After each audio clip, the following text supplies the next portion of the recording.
Assalamualaikum warahmatullahi wabarakatuh. Untuk subtopik kita yang terakhir untuk bab 5 hari ini, kita akan masuk kepada pembersihan dan pembekalan air. Macam mana air daripada paip kita sehari-hari yang kita dapat tu dibersihkan, diambil. Daripada mana tu sebenarnya? Okey. Sumber-sumber air semula jadi yang awak sedia termaklumlah: tasik, mata air, air laut, perigi, sungai dan hujan. Tetapi sumber air ini dia tidak selamat digunakan atau diminum kerana dia ada bahan-bahan berbahaya seperti mikroorganisma ataupun benda-benda yang terlarut di dalam air itu. Oleh yang sedemikian, sumber air semula jadi perlu dibersihkan dan dirawat terlebih dahulu.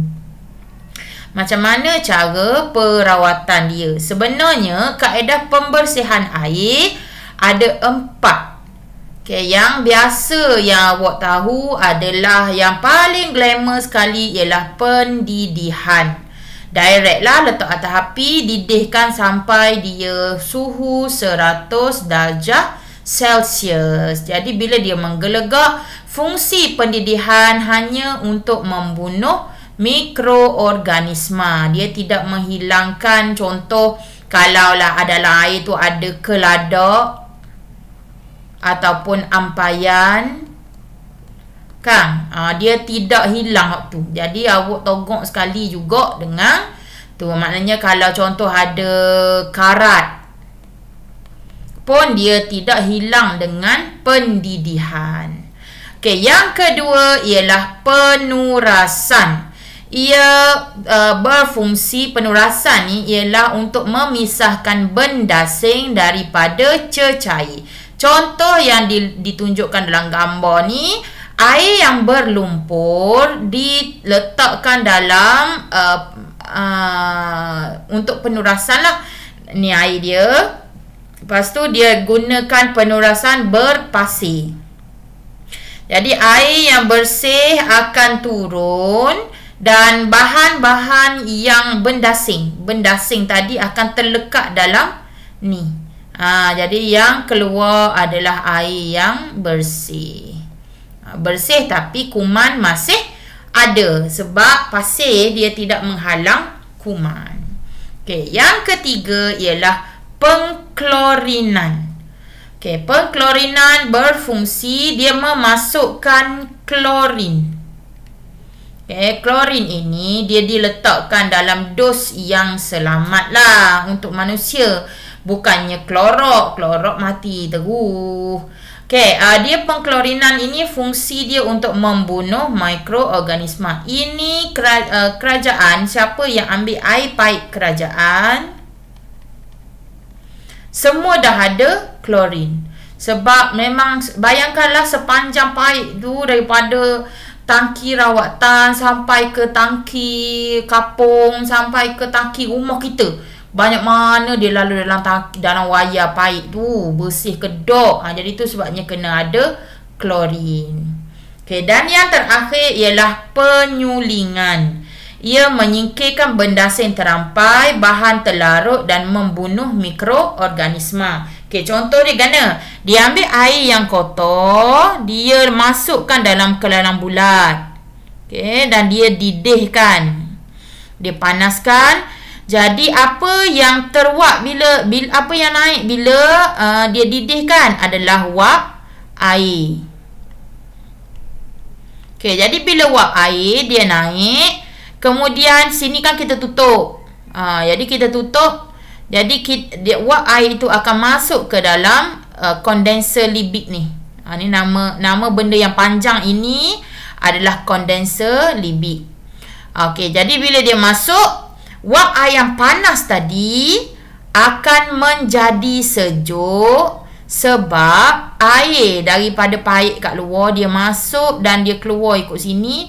Dia dah campur dengan saluran ni. Dalam saluran dah campur. Jadi daripada wap air, daripada wap air dia bila dia sejuk-sejuk dia menjadi air.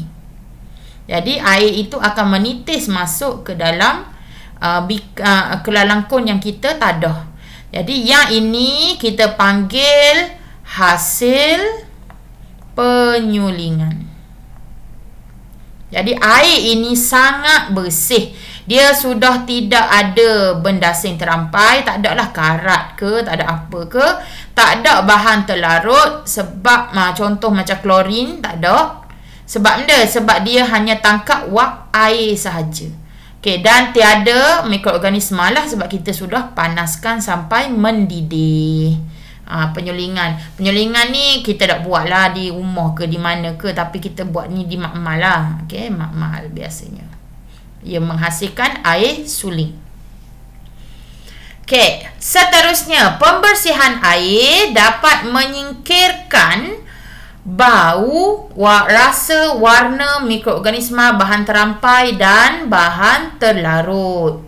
Okey, ini adalah kelemahan-kelemahan kaedah pembersihan air yang tadi. Kalau contoh pendidihan, memang dia bagus, dia boleh membunuh mikroorganisma, tetapi masih terdapat bahan terlarut, bau, rasa dan warna. Contoh awak ambil air perigi. Air perigi. Okey, bau dia masam sikit contoh. Okey, bila kita didihkan dia mati kuman, tapi masih ada contoh ada karat. Okey, ataupun ada daun ke. Kalau awak main dak tapis kan, awak main terus bubuh dalam kettle, terus didih. Jadi dia ada lagi warna. Kalau contoh air perigi tu bukan jernih, warna dia coklat-coklat sikit. Warna dia kekal. Okey, itu kelemahan untuk pendidihan.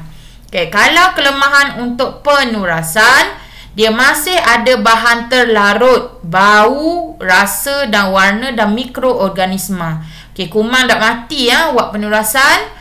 Kemudian dia masih lagi ada, kalau bahan terlarut ni macam klorin, ada lagi ataupun logam-logam berat. Okey, masih ada. Okey, dan bau, memang kalau bubuh air lumpur, bau masih keluar lagi. Dan warna dia, kalau air lumpur keluar dia masih lagi coklat-coklat gitu. Okey, dan kuman masih ada. Dan pengklorinan, dia hanya membunuh mikroorganisma, masih terdapat lagi dalam air itu bahan terlarut, bau, rasa dan warna. Rasa menapuk lain. Okey, dan penyulingan, kelemahan dia, bahan mineral yang diperlukan oleh badan juga disingkirkan. Okey, sebab dalam air kita, air biasa, dia ada air dan dia ada garam mineral. Semula jadi, semula jadi. Jadi bila penyulingan ni dia buang ni semua ni, dia tinggal air tulen. Jadi itu yang dia kata bahan mineral pun disingkirkan.